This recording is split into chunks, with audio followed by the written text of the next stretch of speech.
Halo Literate People, ketemu lagi di ITB Press Show barengan saya Wengki Wiradi yang kali ini sudah memasuki episode ke-20 kalau nggak salah ya. Tapi kayaknya benar sih.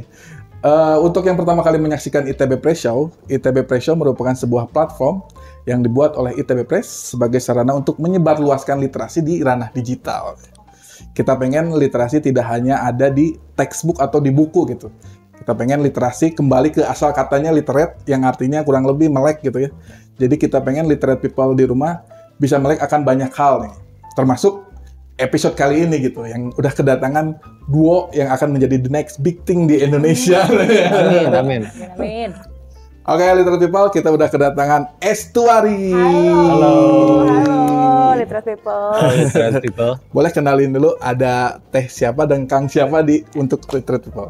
Halo, nama aku Ica dan Nama saya Rian. kami dari Estuary. Nah, Kayak udah ini banget ya. Udah template. Udah template banget ya. Literate people mungkin ada beberapa orang atau literate people di rumah yang sudah pernah menyaksikan Estuary secara live atau mungkin ngedengerin lagunya di radio atau misalnya di YouTube atau di Spotify gitu ya. Sekarang kita datangkan langsung ke studio ITB Press Show. Nyaman sekali tahu. Iya, terima begitu kasih, masuk terima tuh. kasih, Aduh, terima kasih. kayaknya betah deh. Iya. Tah, ngomongin Estuary tapi mungkin yang pertama kali kepikiran di kepala saya gitu ya, ketika ngomongin Estuary atau mendengarkan karyanya gitu ya, tergambar diksi-diksi atau lirik-lirik lagu yang kayaknya ini awalnya dari puisi atau sajak gitu, bener nggak? Benar sih, tadi sebenarnya menyambut tujuan dengan ITB Press ya, tadi menarik karena bukan hanya ada di buku tapi juga ada digital, nah begitupun juga Estuary bahwa menyebarkan isu-isu literasi lewat musik juga. Gitu, jadi lewat kamar seni. Kamar musik ya. Kita ingin. Dan betul sih kalau lewat sajak iya, karena memang aku berangkatnya sebenarnya berbarengan ya antara interest aku ke musik, ke dunia musik dan sastra sebenarnya dari kecil. Nah, tapi seiring berjalannya waktu yang lebih sering aku asah itu nulis tulisan gitu, nulis puisi, artikel, jurnal dan lain-lain.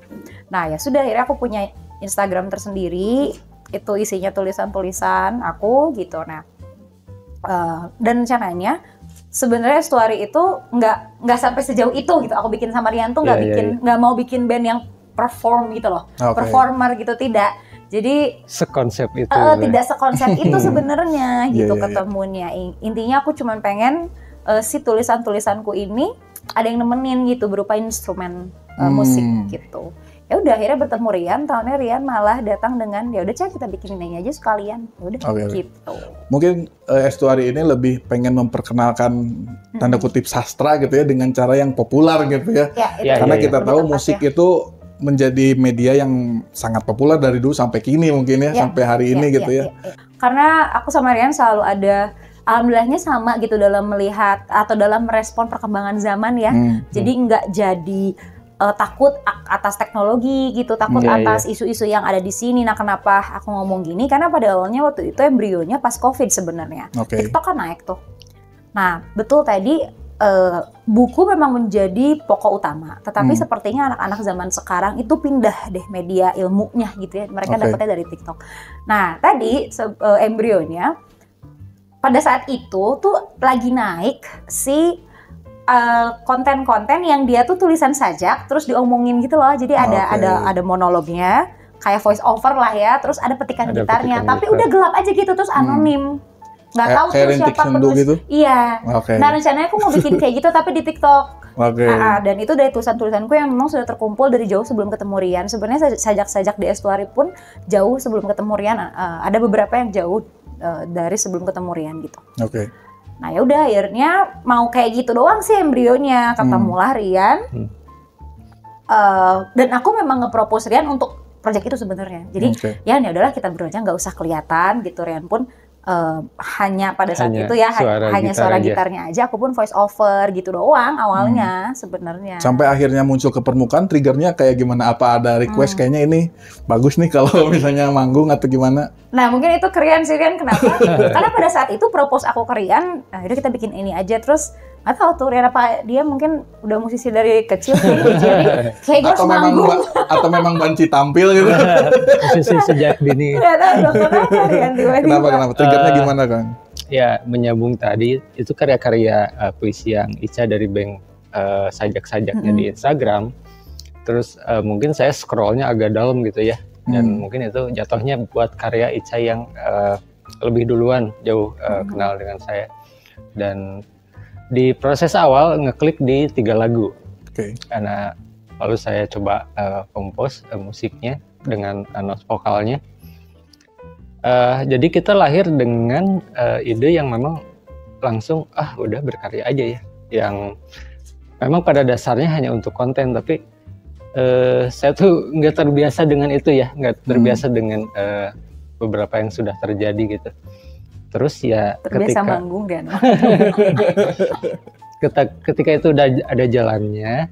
Ada event juga soalnya ya? Iya, nggak tahu kenapa kita berjodoh dengan yang bikin apa, kita ada program musik waktu itu. Bener-bener. Dan waktu itu mungkin masih ngiranya saya main instrumental gitar.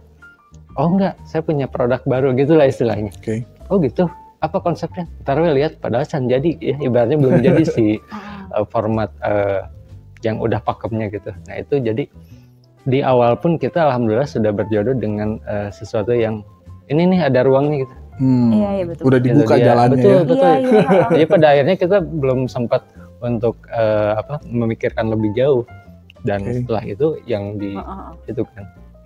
Ya begitulah, dan akhirnya karena Ica juga cocok juga mungkin pada saat 2 event pertama itu. Karena anggaplah 2 event itu sebagai sangat-sangat embrio untuk konsep yang estuari sebagai musik ya. Ya disitulah terjadi gitu. Jadi konsep awalnya tuh lebih ke musikalisasi puisi gitu atau seperti apa?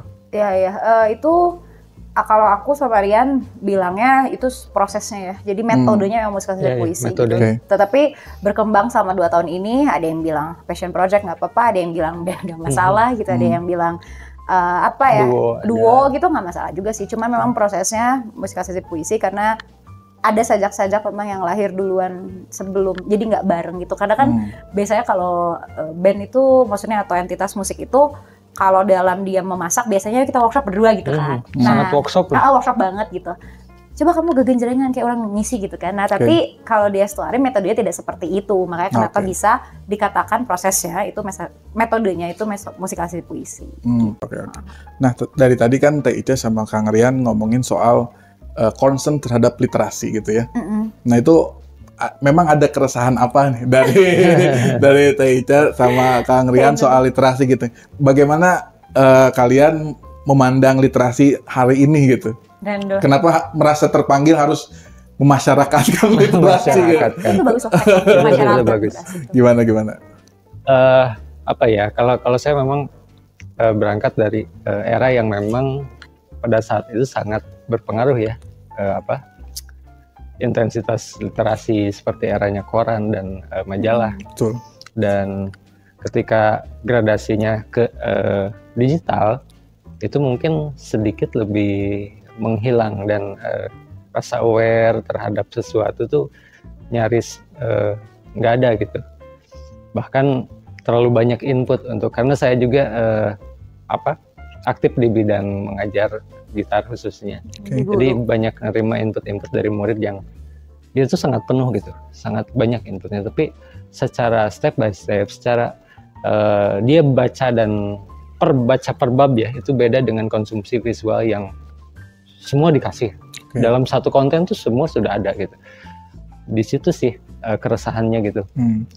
Jauh sebelum ketemu sama Ica, dan ketika Ica lebih sangat ada di kamarnya di sastra, itu saya lebih terbuka lagi, banyak tanya juga sama Ica gitu. Oke. Nah kalau Teh Ica sendiri? Lebih ke gimana ya? Pada akhirnya lebih ke keresahan bahwa perpustakaan itu sepi gitu. Lama-lama terus buku menjadi hal yang tidak menarik gitu. Nah, tapi jadi polemik dua sisi ya. Apakah memang si buku tersebut memang sudah tidak koheren, sudah tidak sesuai dengan zaman atau gimana? Nah, tetapi kalau saya daripada concern ke itu, kita harus fokus ke solusi kan tadi. Oke. Makanya akhirnya solusinya nih kita punya teknologi, ya udah kan kalau misalkan ada hal yang baru ke kita itu antara kita tenggelam atau kita berselancar di atasnya toh. Kita mau pilih yang mana gitu. Yeah. Ya sudah akhirnya kita mengutilisasi teknologi tersebut. Teknologi seperti ya tadi ya ada digital platform gitu. Sebelum dengan Estuary saya juga punya podcast namanya Diksi Tipsi. Diksi Tipsi, sama suami saya. Terus ya, sama suami saya punya. Berima. Iya, Diksi Tipsi itu kita kami wawancara sama Afrizal Malna gitu, sama sama kita juga ngebahas sama sastrawan-sastrawan, terus membahas juga karya-karya sastra gitu di podcast di Spotify. Nah, maksudnya isu-isu tersebut sebenarnya bisa diangkat di platform yang sekarang lagi happening gitu, dan salah satunya musik, karena musik betul gitu ya.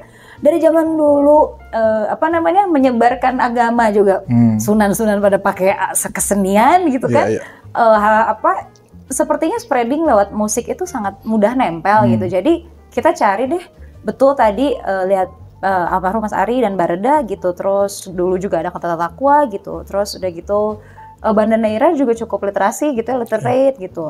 Di sebelumnya Sugi juga diksi-diksinya kan penuh tuh, menarik ya. Jadi orang tuh apa ya gitu. Nah, iya gitu. Di Estuary juga berharapnya seperti itu karena kami sangat menghargai hal-hal yang seperti kecil tapi sebenarnya itu menambah diksi mereka loh. Kayak misalkan setiap ditanya wawancara ditanya kayak Estuary itu artinya apa ya?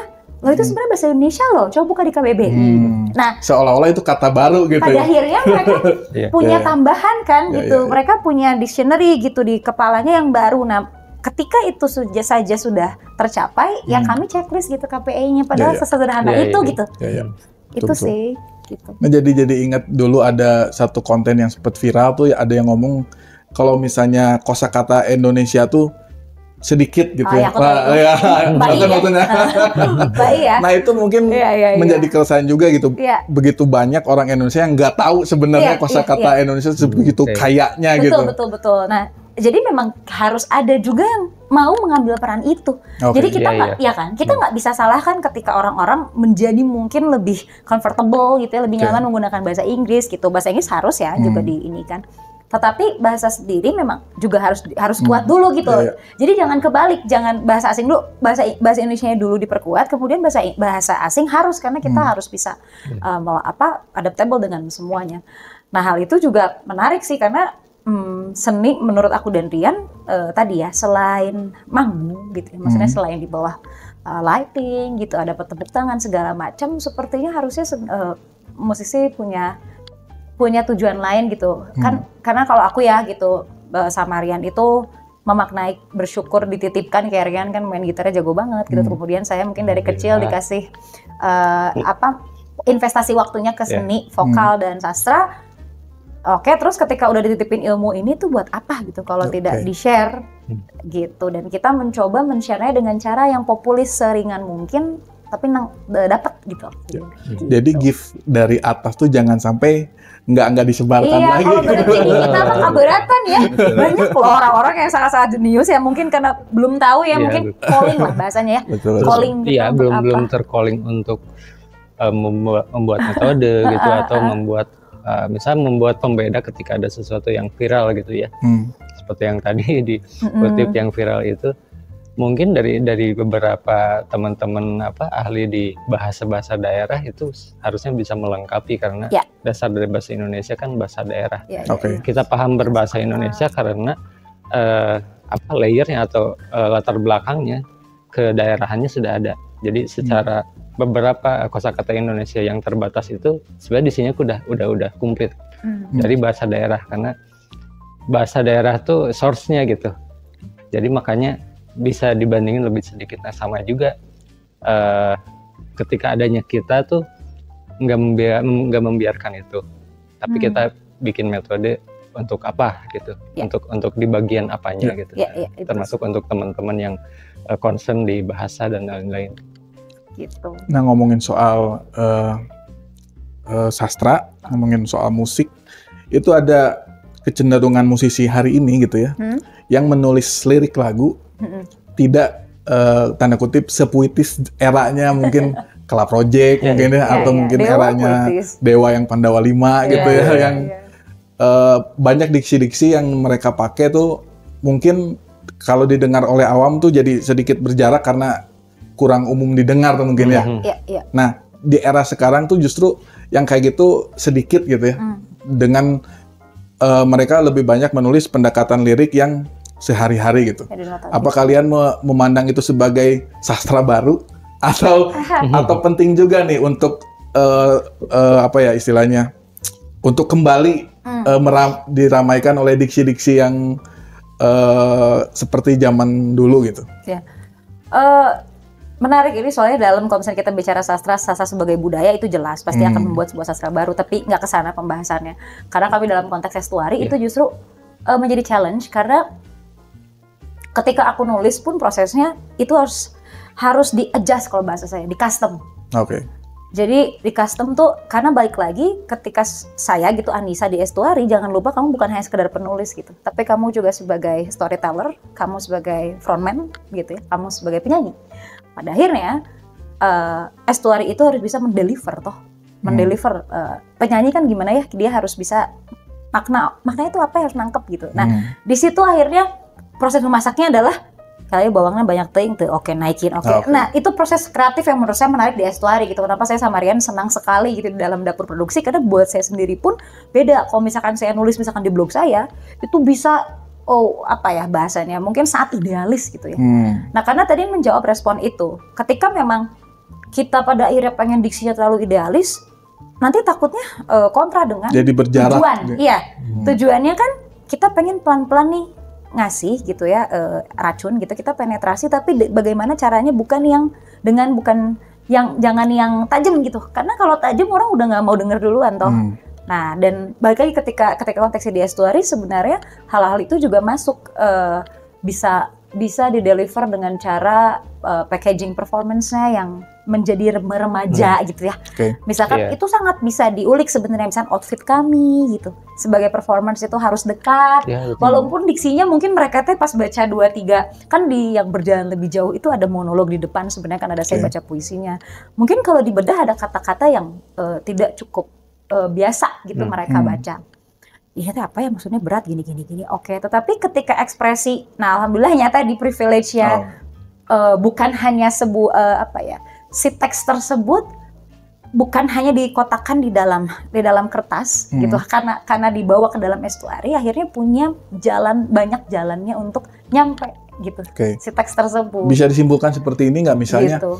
Estuari menulis sesuatu atau menulis lirik atau diksi yang mungkin tidak umum atau jarang didengar sama orang, tapi karena dibawakan dengan notasi atau musik yang enak didengar, sampai akhirnya nempel di kepala orang, orang nyanyiin, terus akhirnya nyari tahu sendiri sebenarnya diksi itu tuh apa gitu maksudnya gitu ya. Bisa kayak mimik muka dimainkan gitu. Ketika misal nih ada orang-orang yang sama sekali awam misalkan, tuh ngerti lah ini lagu estuari teh apa. Tapi datang nih nonton, karena kami juga waktu itu kemarin sempat ada ngebuka festival di Jakarta waktu itu sama Bernadia, sama Dere, sama Dewa 19 gitu, Tulus gitu. Yang tidak mengerti, tetapi kan ketika melihat notasi yang Rian bikin, kan not itu kan ada unsur muatan perasaan dong di situ gitu. Nggak mungkin tulisannya sedih dia naik mainnya yang Mayer happy kan enggak.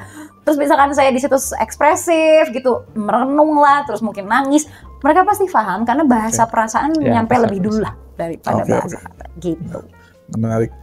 Menarik ketika tadi Teh Ica ngomongin soal itu naon sih tengarti gitu. Berarti kan ada semacam challenge tersendiri gitu ya buat estuari untuk bisa mengenalkan atau kembali ke konsep awal gitu ya, untuk memasyarakatkan sastra dan literasi gitu ya.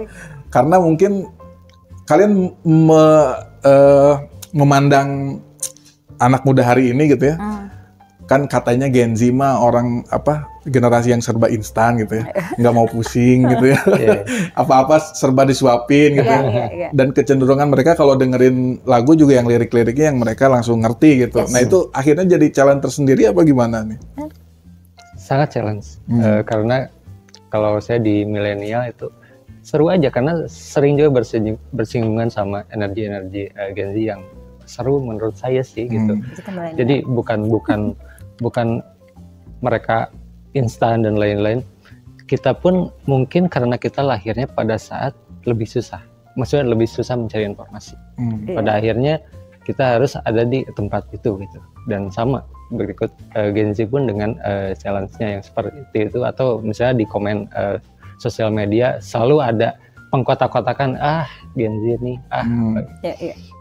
Nah itu gimana caranya ya kita berbaur dengan kebiasaan-kebiasaan itu. Dan nggak masalah sih menurut saya. Yang jadi masalah tuh treat kedekatan mereka sama generasi sebelumnya atau generasi sebelumnya sama generasi Gen Z gitu. Nge-treatnya seperti apa? Justru kalau tambah sering di kota-kota kan tambah gapnya tambah ini lebar ya. Akhirnya di kantin di kantor tuh bakal kepisah gitu ya. Mungkin ya. Kantin tuh enggak kayaknya ini circle-nya ini gitu. Itu jangan sih harus. Karena yang terjadi di Estuary walaupun kami milenial ternyata di survei maksudnya di by data pendengarnya memang ternyata sudah terbentuk dari 21 tahun sampai 27-28 tahun gitu. Berarti di situ kan yang maksudnya hari ini yang 21 kan berarti anak-anak Gen Z lah.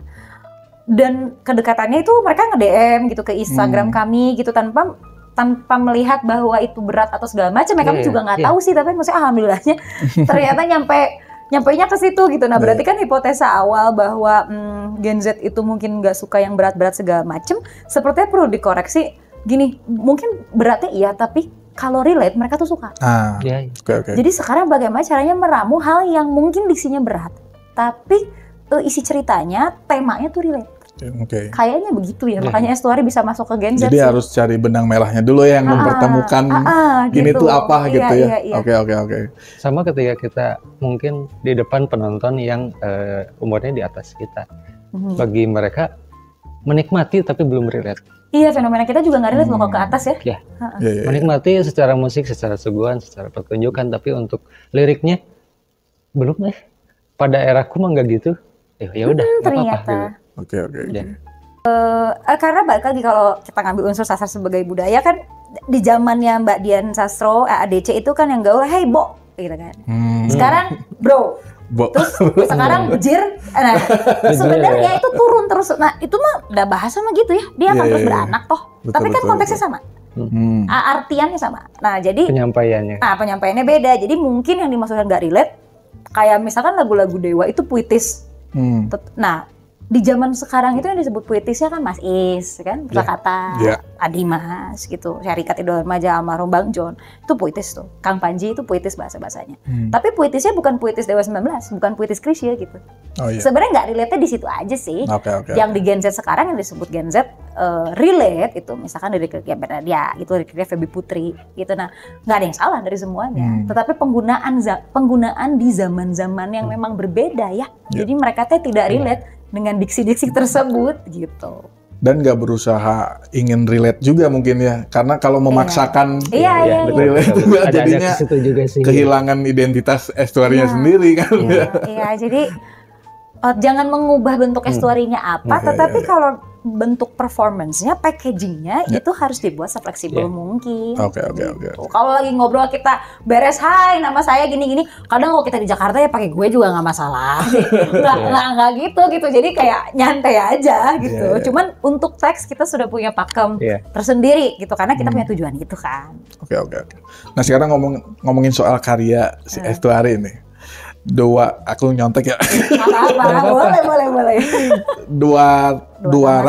Dua romantik itu sebenarnya nyeritain apa tuh? Itu kan album ya berarti? Album, Dua romantik. Nah itu boleh ceritakan nggak? Album ya. Jadi kalau dua romantik dulu ya artinya.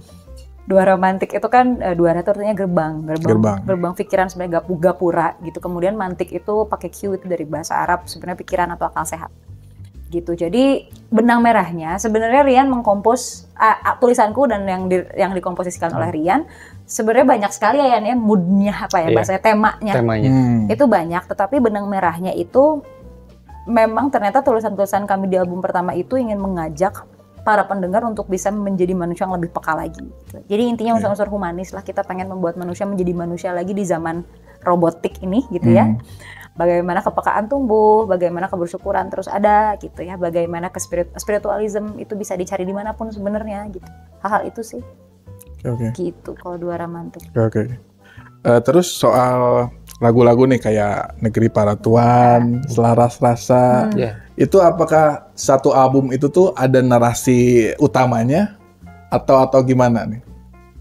Narasi utama seperti apa ya? Nggak ada sih. Nggak ada. Maksudnya Ya? Kayak misalnya kalau misalnya lagu-lagunya digabungin, akhirnya mengerucut kemana gitu? Nggak jadi satu narasi utama juga sih. Tapi secara garis besar ngomongin apa? Yang tadi itu? Iya betul. Jadi kayak misalnya dipotong, misalkan kalau misalnya dipotong nih, kita mau ambil dong kayak kue slice. Aku pengen satu slice Negeri Para Tuannya aja nih. Nah Negeri Para Tuan itu kan sebenarnya kalau misalnya literate people lihat di YouTube gitu, itu kan video klipnya sebenarnya sangat tajam gitu. Itu sebenarnya membahas tentang isu sosial politik gitu di zaman sekarang. Waktu itu sebenarnya saya lagi ngekritik ibu kota gitu dengan ternyata orang tuh kok banyak ya yang pengen ke Jakarta gitu, tergiur karena ibu kota dan pas mereka berpindah ternyata tidak mendapatkan kesempatan yang sama gitu. Nah seperti itu, terus isu feminisme juga, maksudnya isu kesetaraan gender, makanya Negeri Para Tuan gitu, karena tuan laki-laki toh gitu. Nah itu ada nih gitu, kritik sosial dan politik gitu. Kemudian di Dawai Cahaya itu tentang kebersyukuran dengan arti kata rumah gitu, maksudnya ada hal-hal yang membuat kita tetap waras itu apa-apa saja gitu. Terus lagi tarian hujan, dimensi dalam dia gitu. Mereka sih sebenarnya berdiri sendiri ya, tapi ketika dilihat satu cake gitu ya. Setelah jadi satu album, bisa kok gitu. Ternyata bisa kita ambil ya itu Dua Ramantik itu. Nah, ini kan menarik ya ketika Estuary membuat konsep atau tema lirik yang memang spesifik gitu ya. Mungkin ini pengen nyeritain ini. Tapi mungkin tantangannya ketika menulis lirik yang tidak lugas, katakanlah seperti itu gitu ya.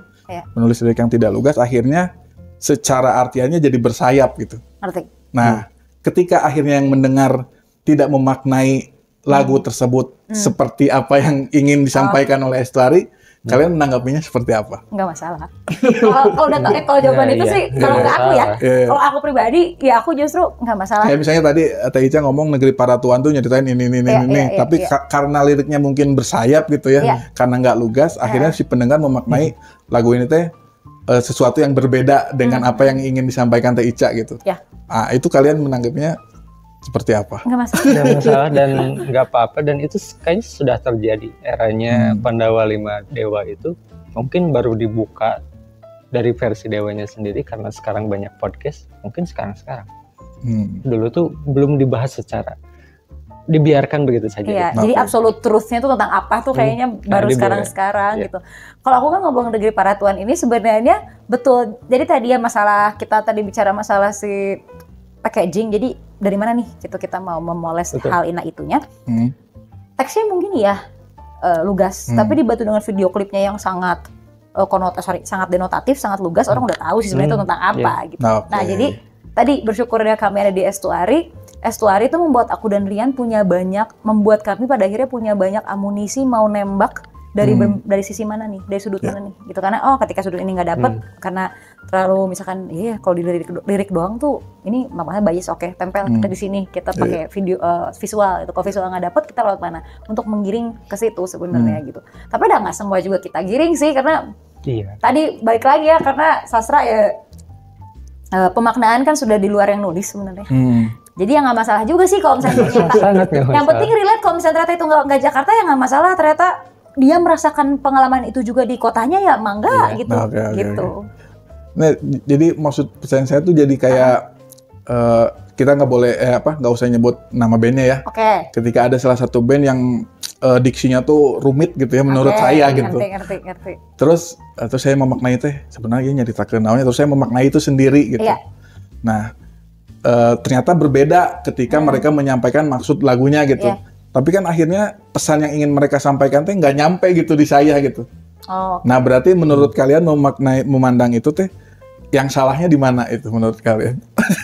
Sebenarnya ada yang salah ya. Kalau misalnya ada satu pesan yang ingin disampaikan, tapi karena salah pemahaman dari si yang mendengarnya, akhirnya salah memaknai gitu. Banyak sih kalau mau pakai teori duniawi, misalkan nih saya kan lulusannya misalnya lulusan saya gitu dulu. Sebenarnya kalau misalkan receiver itu salah nangkep, salahnya itu sebenarnya di sender. Berarti ada distorsi itu kan, sender terus proses gitu, ada distort terus receiver kan gitu. Nah berarti di sender yang salah sebenarnya. Tetapi karena berbicara masalah seni itu kan variabelnya banyak banget. Gak ada salah benar ya. Bukan teknik komunikasi kayak saya gitu tadi gitu kan. Bisa dikomunikasi nih. Kalau kita presentasi ke bos yang nggak ngerti, baru salah kita gitu. Tapi dalam ranah yang lebih besar di kesenian, kenapa justru pertanyaannya buat saya tuh, kenapa ketika pendengar itu merasa beda nih dengan maknanya, kenapa jadi merasa punya utang salah ke yang nulis? Harusnya mah enggak sih sebenarnya gitu. Kayak justru kan, nggak tahu nih kalau Espan ya, kalau kami kan ingin nulisnya untuk, maksudnya kita bikin ini embrio pikiran kita, so kalian dengar, kalau misalkan relate ya silakan, pun tidak juga nggak masalah. Pun ketika nanti kalian ada salah, Kak, misalnya Aryan itu maaf ya, aku salah memaknai. Terus kita berapa sih kenapa minta maaf pasti gitu. Iya. Jadi sebenarnya justru akan lebih memperkaya si karyanya itu sendiri kali ya. Justru karyanya jadi udah nggak ada di ranah salah atau benar. Mungkin ada yang berdekatan yaitu sah atau enggak. Ketika sah atau enggak itu kan source-nya dari library-nya. Ya, betul. Dia sempat ada inputnya atau belum gitu. Ya balik lagi. Ya mungkin saya jadi satu pembaruan buat dianya untuk baca lagi, untuk apa lagi. Balik lagi ke situ akhirnya kan. Gitu. Kalau di musik pun seperti itu kan jadinya, kok ini false ya. Tapi untuk sebagian untuk pecinta genre yang mungkin lebih eksperimental itu sah. Karena di library-nya dia itu sempat terjadi. Iya, itu bukan false gitu. Kalau di genre tertentu berarti ternyata itu bukan false gitu kan. Jadi balik lagi ke referensi kali ya, kayak misalnya lagu 433 John Cage gitu, nggak ada suara apa-apa. Mungkin orang yang tidak punya pemahaman soal literasi soal itu mungkin gawe suaraan. Tapi si John Cage bikin itu juga bukan tanpa alasan mungkin. Iya betul, bukan tanpa alasan. Terus sempat itu terjadi di obrolan teman-teman ketika dia memutar vinyl dari band independen di Norwegia tahun 70-an. Dan ini dengerin dia cuman nyetem gitar doang sebenarnya jadi bentuk vinyl. Bagi dia itu nyetem gitar. Tapi saya sempat dengerin karya seperti itu eranya di 70-an. Oh ini bukan ini. Itu source-nya dari avant-garde. Ada genre musik yang memang di situ. Dan mungkin sekarang juga hype lagi di Jepang. Ya itulah lebih ke dulunya sempat ada enggak itu bagian dari kepalanya di library-nya gitu. Kalau misalnya referensi pendengar dan estuari sama ya itunya juga mungkin akan sama kali ya. Bagaimana dia memaknai karya itu. Malah jadi penasaran kayak apa ya? Misalnya dari segi musik kayak apa ya? Yang kayak gini tuh. Kalau dari segi tulisan kayak apa ya? Yang jadi menggugah lagi lah. Mudah-mudahan. Nah jadi saya pengen cerita nih dulu tahun lalu saya ngerilis buku. Buku itu novel, konsepnya novel, tapi dari interpretasi 13 lagu Pure Saturday. Jadi ada 13 lagu Pure Saturday yang saya interpretasi jadi sebuah cerita. Dan itu ketika dirilis, responnya ternyata tidak sesuai yang diharapkan karena bukan soal laku enggaknya ya. Diharapkan siapa nih? Apa? Diharapkan siapa? Diharapkan saya, tapi bukan soal laku enggaknya. Karena ya itu mah alhamdulillah lah kalau soal aku mah gitu ya. Ternyata penggemar band tersebutnya menolak karya itu. Jadi karena menurut mereka lagu ini tuh udah sakral dan nggak bisa diotak-atik lagi gitu. Tapi sama saya di otak-atik jadi sebuah cerita menurut pemahaman saya gitu. Makanya saya ke-trigger buat nanya soal tadi gitu. Nah jadi menarik gitu ketika ada beberapa penggemar yang ngerasa si lagu ieu mah milik temenang di kukumaha gitu ya, nggak boleh diapa-apain gitu. Nah itu akhirnya jadi nyambung sama yang tadi gitu ya. Gimana kalau misalnya si pesannya tuh jadi bercabang gitu. Nah, itu jadi tapi ya menurut Estuari mah nggak masalah ya itu tuh. Nggak masalah sih. Justru menurut kami tuh itu salah satu cara bagaimana karya tersebut tetap hidup ya. Maksudnya mau dikritik. Jadi kalau saya sama Rian itu oke, mungkin membaca gitu feedback gitu ya. Tetapi ketika ada yang ngekritik misalkan ini nggak enak apa segala macam terus nggak relate dan itunya.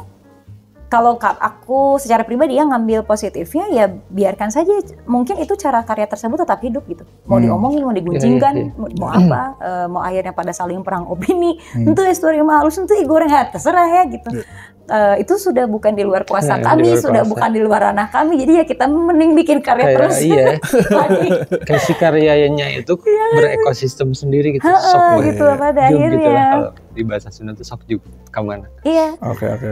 Jadi tadi balik lagi sih fenomena tersebut, misalkan fans-fansnya Pure Saturday menjadi tidak menerima, balik lagi mungkin di library-nya belum ada kali fenomena tersebut tuh masih aneh gitu, ada orang yang merespon seperti itu dan lain-lain. Tapi kalau di perjalanan aku dan Rian, nggak tahu sih kalau kamu ya, kalau di perjalanan itu menjadi hal yang lumrah sih, karena misalnya saya ya gitu, saya ingat bahas teori mungkin karena saya HI, realis itu nanti dilawan lagi sama neorealis dilawan lagi. Jadi itu, bukankah teori filsafat begitu kan?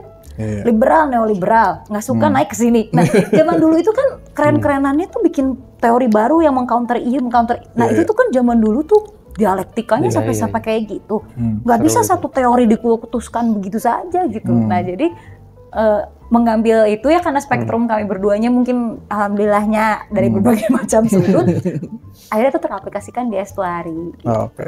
Mencoba menjelaskan kayak waktu itu Rian menjelaskan ada tadi misalkan keangkatan atas, ada beberapa metode penyampaian yang tidak relate dengan di zamannya gitu, penyampaian kami. Ya tapi kita jelaskan fenomena seperti ini, gini. Oh bahkan mereka juga gitu ya, saya juga nggak tahu. Nah kan permasalahannya adalah kepada siapa sih sebenarnya kita menjelaskan itu ya. Kalau misalnya ternyata alhamdulillah mereka yang kita jelaskannya gelas kosong, mereka juga akan nerima sih sebenarnya gitu.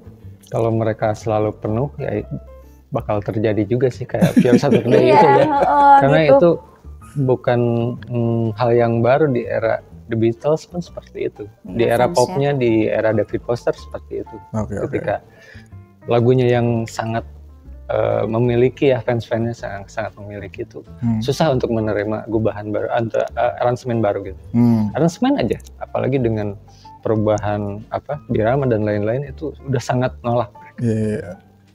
Ya apalagi ini beda spektrum kali ya dari tadi musik ke novel gitu. Mungkin. Tapi itu menarik sih Mas, menurut saya maknain aja Kang. Mungkin harus begitu biar jadi laku. Ya, misalnya buat saya sih news, good news or bad news is still news. So anyway, iya kan, jadi ya sudah. Oke lah, itu tadi kan itu mau buku saya ya. Balik lagi ke itu. Apa? Sekarang seru, jadi kepikiran gitu. Kepikiran kamu, dia kalau masalah buku-buku nanti ke saya. Ayo dong rilis gitu pasti.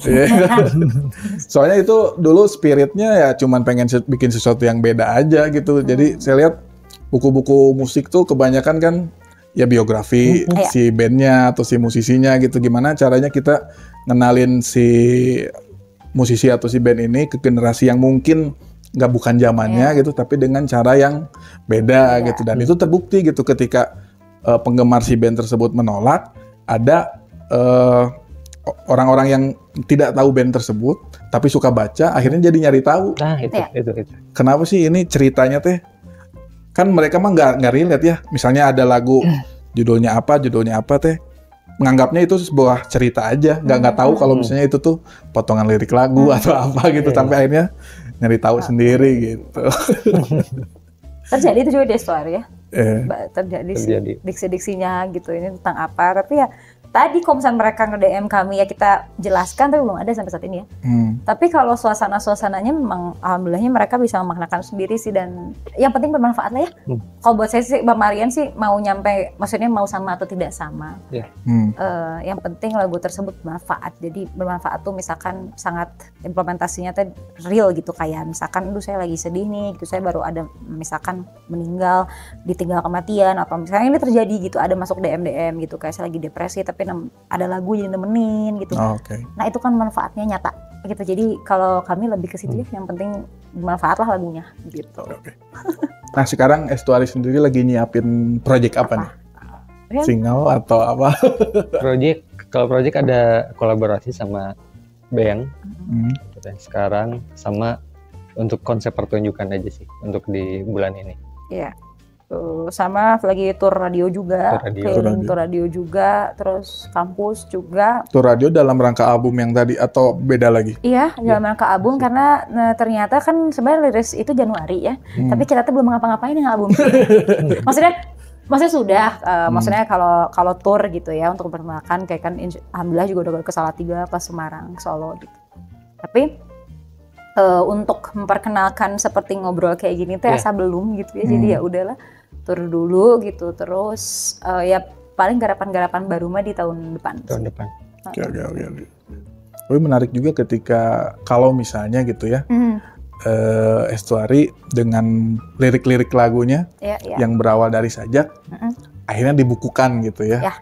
Nah, ngomongin soal buku, apa tuh? Ketahuan banget ya bridging-nya. Gak apa-apa. Untuk literatif yang ingin ngerilis buku nih, bisa di ITB Press nih Kak. Aku bisa dong. Bisa dong. Bikin antologi puisi atau apa gitu. Bisa boleh dicek di itbpress.id nih. Di sana boleh kalian bisa kirimkan naskah. Nanti kalau misalnya udah sesuai dengan tim dari sini, dari tim editor dan segala macam, bisa langsung datang ke ITB Press Store. Di Jalan Ganesha nomor 15E, Gedung STP ITB Bandung gitu. Nah, selain bisa ngerilis buku, di ITB Press juga bisa membeli merchandise official dari ITB. Tapi tadi pertanyaan Kang Rian menarik nih. Kalau bukan anak ITB boleh nggak? Tadi pas datang. Itu boleh ya, Literary People. Jadi tidak harus alumni atau mahasiswa ITB yang membeli, karena ya ibaratnya kayak misalnya orang pakai sweater Harvard gitu ya, atau Stanford, kan nggak harus kuliah di Stanford juga. Iya, benar. Itu loh afirmasi. Iya. Siapa tahu nanti kan mau S3 di ini saya. Amin. Gitu, jadi ini udah seperti apa ya, oleh-oleh Bandung lah ya. Oh iya benar ya. Oleh-oleh Bandung. Itu tuh apa aja ya, bilang aja langsung gitu ya. Pas begitu, apalagi pas begitu masuk di pintu masuk tuh menarik banget barang-barangnya gitu ya. Lucu. Kela, boleh nggak ya beli? Iya. Soalnya kayak souvenir Bandung bener kan? Kayak souvenir Bandung. Iya, sama kalau misalnya kita ke Inggris atau ke Amerika beli sweater Oxford. Iya benar. Stanford. Ya, jadi silakan Literary People datang ke ITB Press Store, Jalan Ganesha nomor 15E, Gedung STP ITB Bandung, atau bisa melalui Instagram itbpress.store gitu. Terakhir nih, Estuary, ada yang pengen disampaikan apa untuk Literary People di rumah? Silakan. Teman-teman kalau mau lihat aktivitasnya Estuary boleh ke Instagram kita @_Estuary_. Di situ boleh cek highlightnya untuk merchandise. Ada juga sama aktivitas kita, gigs terdekat atau apapun itu, ada di story, ada di feed dan di reels juga, ada YouTube-nya juga, atau di digital streaming juga ada, untuk mengenal lebih dekat, dan juga bisa langsung komunikasi sama kita di DM aja. Iya, bisa gitu sih. Kami juga mengikuti zaman tadi ya, berkali-kali di TikTok juga ada gitu. TikTok juga ada, itu aktivitas sehari-hari kami.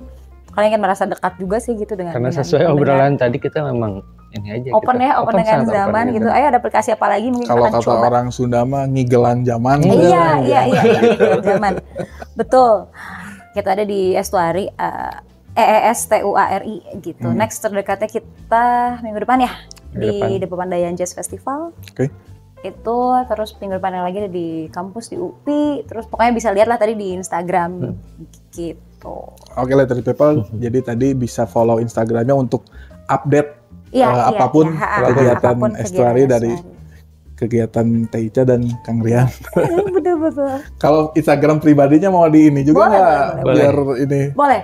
Teica apa? Iya, karena banyak mungkin ya kalau ada yang kan Estuary itu gerbangnya mungkin bisa lewat saya sama lewat Rian.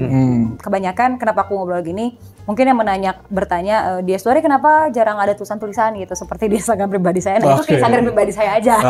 Itu apa tuh Instagramnya tuh? Itu di Anissa RESMAN AANNISA RESM doang. Anissa Resmana sebenarnya itu. Di situ ada highlights, itu isinya tulisan-tulisan pendek sebenarnya, atau di blog saya juga yang lucu banget masih blogspot dong. Gua ganti lagi, tenang guys. Jangan sedih, saya juga masih ada. Masih blogspot ya? Sumpah, belum dipindahin nih transfernya soalnya banyak banget. Itu arsip-arsip lama saya dari tahun 2011 sampai sekarang masih di situ di secangkir teh tanpa gula.blogspot.com. Cuman kalau saya ada bedanya teh, kalau zaman-zaman dulu isinya tuh review lagu, kritik-kritik gitu. Kalau sekarang curhatan rumah tangga. Nggak apa-apa. Tapi itu media untuk mengapresiasikan diri. Curhatan papa baru. Iya. Mungkin yang sekarang boleh kritik estuari. Seru. Itu di Rian ada juga. Nah, Kang Rian sendiri ada di @Rian Rastian, RIAN RASTIAN. Nah, itu isinya untuk review gitar. Review gitar. Oh, kalau tadi katanya Kang Rian guru ya? Kalau ada yang mau belajar gimana Kang belajar gitar? Boleh DM aja atau misalnya sharing session juga boleh. Iya. Karena sekarang lebih luas lah, mau sharing session tentang sound, tentang ideasi lagu dan lain-lain. Nah, bikin acara di sini dong Kang. Workshop dengan gitar gitu. Menarik nih kayaknya. Sekali nih karena anak-anak mungkin sepertinya segmennya cocok audiensnya. Di bulan apa? November ya? Tanggal 10? Iya. November tanggal 10 itu kita ada kelas tentang sequencer. Sequencer? Itu lupa mengenalkan juga, jadi story itu berdua, tetapi kalau misalkan fullnya kami ditemani dengan teman-teman session, ada violin, ada cello, dan ada additional gitar satu lagi.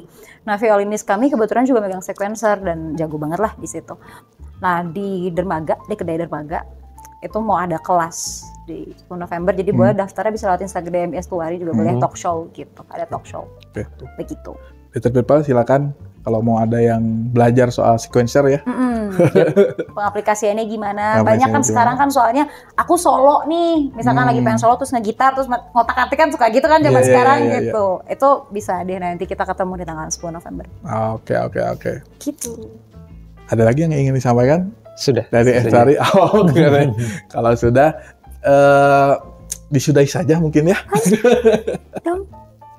Oke, Little People, terima kasih yang sudah menyaksikan dari awal di ITB Pre-Show kali ini selama berapa menit, Cit? Itu, Cit?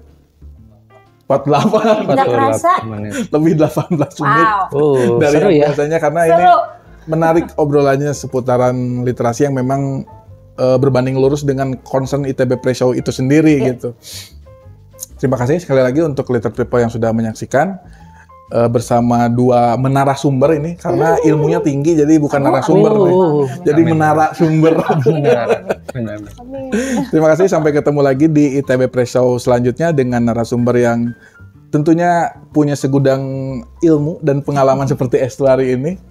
Tetap saksikan terus di channelnya ITB Press TV. Sampai ketemu lagi di ITB Pre-Show selanjutnya.